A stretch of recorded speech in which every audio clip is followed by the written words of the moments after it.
ચોરવાડમાં ચૂંટણીનું તોફાન, 64માંથી 14 dummy form અમાન્ય, 50 મેદાનમાં. ચૂંટણી મેદાન ગરમ, ચકાસણી પછી હવે 50 ઉમેદવારો જંગ માટે તૈયાર છે.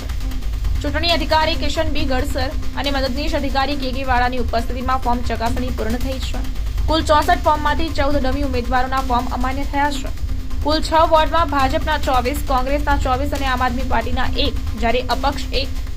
રાજકીય પક્ષો, અપક્ષ અને અન્ય ઉમેદવારોને મનાવવા માટે દોડધામમાં લાગ્યા છે. ફાઇનલ રેસ આવતીકાલે, એટલે કે કોણ રહેશે અને કોણ હટશે.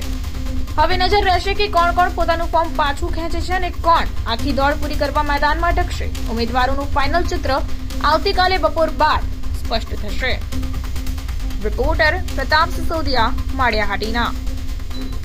નમસ્તે, હું કિશન ગરસર, ચૂંટણી અધિકારી ચોરવાડ નગરપાલિકા તથા પ્રાંત અધિકારી મેદરડા. આજ રોજ જે ચોરવાડ નગરપાલિકામાં ફોર્મ ભરાયેલા હતા તેની ચકાસણી હતી. 11 કલાકે ચકાસણી ચાલુ કરવામાં આવેલી. બંને પક્ષના તથા ત્રણેય પક્ષના જે પ્રતિનિધિઓ હાજર હતા.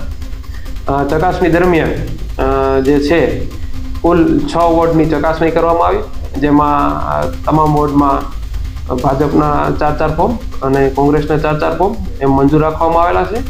તથા આમ આદમી પાર્ટીનું વોર્ડ નંબર 4માંથી 1 ફોર્મ મંજૂર કરવામાં આવેલ છે અને વોર્ડ નંબર 1માં 1 અપક્ષ ઉમેદવારનું ફોર્મ મંજૂર કરવામાં આવેલ છે.